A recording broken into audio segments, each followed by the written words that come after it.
नमस्कार दोस्तों, मैं दीपक शर्मा अंग्रेश आपका स्वागत करता हूं द लीगल चैम्बर में।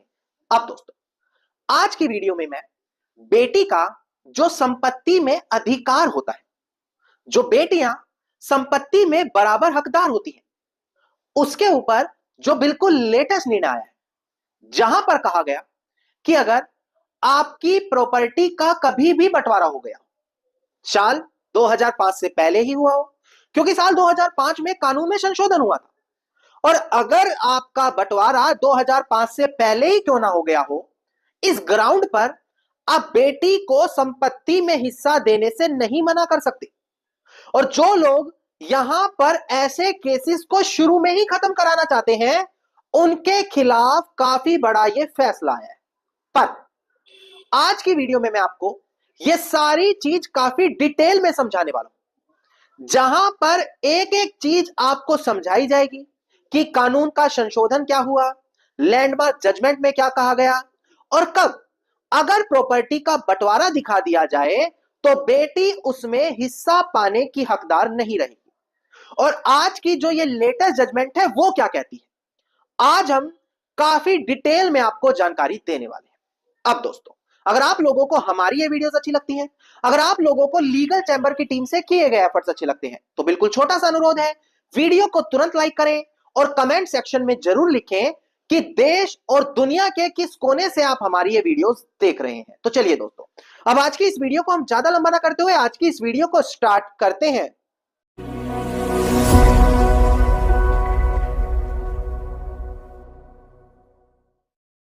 अब दोस्तों, सबसे पहले वीडियो की शुरुआत में हम बात करते हैं बेटियों के संपत्ति के अंदर अधिकार को लेकर, क्योंकि अक्सर लोगों को लगता है कि हर तरह की प्रॉपर्टी में बेटियों का सेम ही अधिकार है। देखिए, पहले आपको देखना होगा कि जो आपके पास प्रॉपर्टी है, क्या वो कमर्शियल है, रेजिडेंशियल है जिसे आप आबादी की कहते हैं, या खेती की जमीन है जिसे एग्रीकल्चर लैंड बोला जाता है। क्योंकि अगर कमर्शियल लैंड है तो उसका कानून अलग है, रेजिडेंशियल लैंड है तो हिंदू सक्सेशन एक्ट लागू होगा, एग्रीकल्चर लैंड है तो आपके राज्य का जो रिवेन्यू कोड है वो लागू होगा। उसके हिसाब से तय किया जाएगा कि कहां पर बेटियों को अधिकार मिलेगा या नहीं मिलेगा। उदाहरण के तौर पर मैं आपको समझा दूं, जो यूपी का रिवेन्यू कोड है, अगर उत्तर प्रदेश में किसी बेटी का विवाह हो जाता है तो विवाह होने के बाद वो खेती की जमीन में अपना हिस्सा नहीं मांग सकती।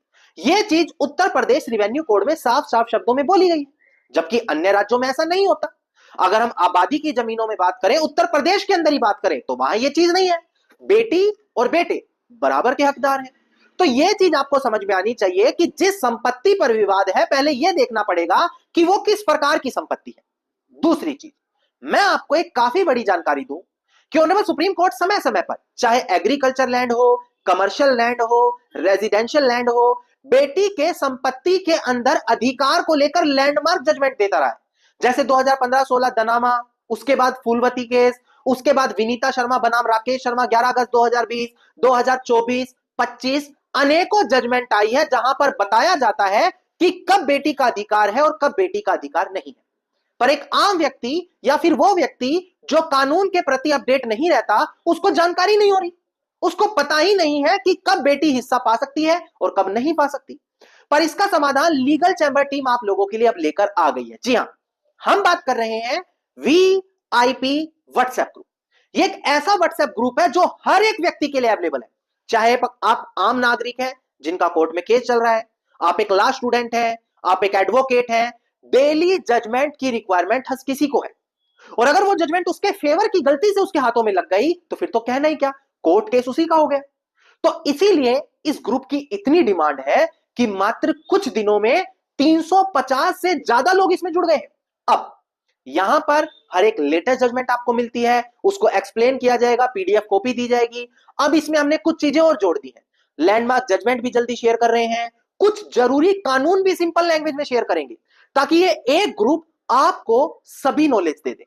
अब अगर आप इस ग्रुप में जुड़ना चाहते हैं तो मात्र 1,000 रुपए, सिर्फ 1,000 रुपए आपको इसकी ज्वाइनिंग फीस देनी है। इसके बाद आपको एक लिंक दिया जाएगा और आपको ग्रुप ज्वाइन करना है, और पूरे 1 साल के लिए आप इस ग्रुप को बिल्कुल फ्री में यूज करेंगे। तो ये काफी जरूरी है, क्योंकि अब ग्रुप फुल होने वाला है, 30 से 20 से 30 लोगों की जगह है तो तुरंत वीडियो के डिस्क्रिप्शन में जाएं और वहां पर जाकर वीआईपी ग्रुप जरूर ज्वाइन करें। अब यहां से मेन वीडियो की दोबारा शुरुआत करते हैं। ध्यान दें, आज हमारी जो जजमेंट है वो आबादी की जमीन यानी कि रेजिडेंशियल लैंड्स के ऊपर है। ध्यान दें, जो हिंदू सक्सेशन एक्ट 1956 है, इससे पहले जो संपत्ति में हिस्सों की बात आती थी वो मिताक्षरा लॉ और दया भागा लॉ के तहत आती थी। ये काफी पुराना हो गया, हम लेटेस्ट की बात करते हैं। साल 1956 में हिंदू सक्सेशन एक्ट लागू किया गया, जहां पर बताया गया कि बेटियों का कब अधिकार है कब अधिकार नहीं है।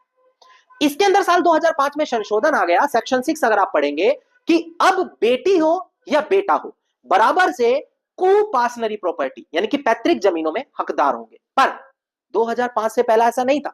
अगर 2005 से पहले की आप सिचुएशन देखें तो बेटा हो बेटी हो बराबर अधिकार नहीं होता था, पैतृक जमीनों में सिर्फ बेटों का अधिकार था। अब जैसे ये कानून आया हड़बड़ी मच गई, बेटियां अब बराबर हकदार थी तो कोर्ट में जाने लगी और क्लेम करने लगी। तो यहां पर कानून में यह बोला गया कि देखो, अगर 2005 से पहले प्रॉपर्टी बेच दी, 2005 से पहले किसी और को गिफ्ट कर दी, वसीयत कर दी या उसमें बंटवारा कर दिया, तो बेटी उस प्रॉपर्टी को चैलेंज नहीं कर सकती। साफ शब्दों में बोला गया, और ऐसा नहीं सिर्फ कानून में लिखा है। अगर आप 11 अगस्त 2020 की लैंडमार्क जजमेंट देखते हैं, विनीता शर्मा बनाम राकेश शर्मा, उसके 129वें पैराग्राफ को पढ़े, 131वें पैराग्राफ को पढ़े, यही बता दिया है कि 2005 से पहले बंटवारा हो गया हो, बेच दी गई हो, गिफ्ट कर दी हो, वसीयत कर दी हो, किसी दूसरे तरीके से एलिनिएट कर दी हो, तो बेटी उस प्रॉपर्टी में दोबारा हिस्सा नहीं मांग सकती। हां, अगर ऐसा नहीं है, 2005 के बाद बेटी बराबर का हकदार अब हो गई है। अब क्वेश्चन ये आने लगा कि लोग बोलने लग गए कि हमारा तो 2005 से पहले बंटवारा हो गया, क्योंकि बंटवारे कई तरीके से होते हैं। मेमोरेंडम होता है यानी कि वो कागज जिसको रजिस्टर्ड कराना जरूरी नहीं है। मौखिक बंटवारा हो गया यानी कि जो वार्तालाप करके किया जाता है जिसमें कोई कागज नहीं होते, सुप्रीम कोर्ट ने उसको भी वैलिड माना है। विनीता शर्मा बनाम राकेश शर्मा में 2024 में 25 में कई जजमेंट आई है जहां मौखिक बंटवारा वैलिड मान लिया। फैमिली सेटलमेंट का कागज बना सकते हो, उसमें बंटवारा वैलिड है। कोर्ट से डिक्री ले सकते हो, उसमें वैलिड है। पार्टीशन डीड बना सकते हो, उसमें वैलिड है। यानी कि बंटवारा करने के अनेकों माध्यम। और अगर 2005 से पहले का कोई भी तरीका आपने दिखा दिया कि हमारा बंटवारा हो गया, तो बेटी उसमें हिस्सा नहीं मांग सकती। यह चीज कानून में हिंदू सक्सेशन एक्ट का सेक्शन 6 पढ़िएगा, या 11 अगस्त 2020 को जो विनीता शर्मा बनाम राकेश शर्मा आई थी उस जजमेंट को पढ़िएगा। अब यह चीज यहां से क्लियर हो गई। अब यहां पर क्या होने लगा दोस्तों, मैं आपको बताता हूं। यहां पर अब एक केस सामने आया जो बिल्कुल लेटेस्ट जजमेंट है। वहां पर एक महिला ने कोर्ट में केस डाला। उन्होंने कहा यह हमारी ज्वाइंट फैमिली प्रॉपर्टी है, मेरा बराबर का हक बनता है और मुझे हिस्सा नहीं दिया जा रहा। जबकि जो विपक्षी पार्टी थी, जो भाई वगैरह थे, उनका कहना है नहीं, ये प्रॉपर्टी तो साल 1990 के आसपास ही बंट चुकी थी, और जब इतने साल पहले बंटवारा हो गया और संशोधन तो 2005 में आया, तो कैसे बेटी इस प्रॉपर्टी में हक मांग सकती है। और ऐसा कहकर ऑर्डर 7 रूल 11 सीपीसी 1908 की एक एप्लीकेशन लगा दी। ऑर्डर 7 रूल 11 में क्या होता है दोस्तों, केस को बिना ट्रायल की यानी कि बिना लड़े शुरू में बहस सुनकर खारिज कर दिया जाता है। उसी चीज की यहां पर बहस होने लगी कि देखो भाई, इस केस में तो कानून को अगर हम देखें, सेक्शन 6 हिंदू सक्सेशन एक्ट, तो ऑर्डर 7 रूल 11 क्लोज डी के हिसाब से, क्योंकि वो बार्ड बाय लॉ लिखा रहता है, ये केस तो सुनवाई योग्य नहीं, क्योंकि इसमें तो बहुत पहले बंटवारा हो गया। बंटवारा होने के बाद कानून क्या कहता है कि जो भी पैतृक जमीन है, अगर एक बार बंटवारा हो गया तो जिसको जो हिस्सा मिला है वो उसकी स्वयं अर्जित हो गई। ये भी ऑनरेबल सुप्रीम कोर्ट ने कहा है। तो इस ग्राउंड पर बोला जा रहा था कि यहां पर बेटी हिस्सा नहीं मांग सकती। अब क्वेश्चन आया, क्या ऐसा असलियत में है? क्या बेटी हिस्सा नहीं मांग सकती? और क्या ऐसे केस को शुरू में ही खारिज करा दिया है, इस पे ट्रायल की भी जरूरत नहीं है? अब डिस्प्ले पर देखकर ध्यान दें कि आखिरकार इस लैंडमार्क जजमेंट में क्या कहा। ध्यान दीजिएगा दोस्तों, केस टाइटल है संजय गुप्ता, जो प्रेजेंट केस के अंदर अपीलियंट है, और जो उनकी सिस्टर है सोनाक्षी गुप्ता यहां पर रिस्पोंडेंट है। 6 दिसंबर 2025 का हमारा ये फैसला है। तो इससे अंदाजा लगाया जा सकता है कि बिल्कुल लेटेस्ट जजमेंट लीगल चैंबर आप लोगों के लिए लेकर आता है। अब एक बार डिस्प्ले पर देखकर ध्यान दें कि आखिरकार इस जजमेंट में क्या कहा गया।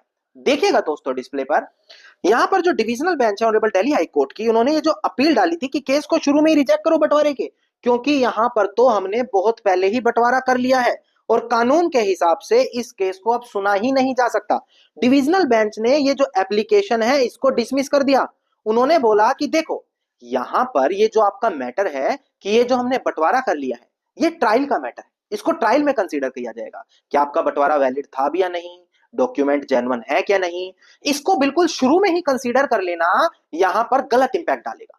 और इसी ग्राउंड पे जो ऑर्डर 7 रूल 11 है उसको डिसमिस कर दिया, क्योंकि वहां पर केस शुरू में ही खत्म हो जाते हैं बिना सुने।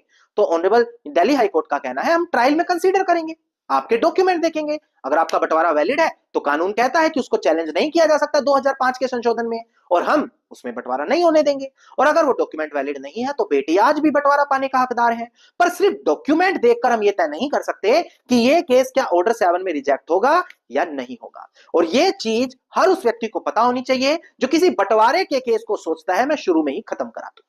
अब दोस्तों, उम्मीद करता हूं जो लेटेस्ट जजमेंट है बेटियों के अधिकार को लेकर जो जानकारी दी आप लोगों के लिए लाभदायक साबित होगी। अगर आप ये लेटेस्ट जजमेंट पाना चाहते हैं वीडियो में बताई गई, या लैंडमार्क जजमेंट पाना चाहते हैं, ऑनरेबल सुप्रीम कोर्ट की अदर जजमेंट पाना चाहते हैं, तो वीडियो के डिस्क्रिप्शन में वीआईपी ग्रुप का नंबर है, वहां पर कनेक्ट जरूर करें, आपको हर एक लेटेस्ट और लैंडमार्क जजमेंट मिल जाएगी।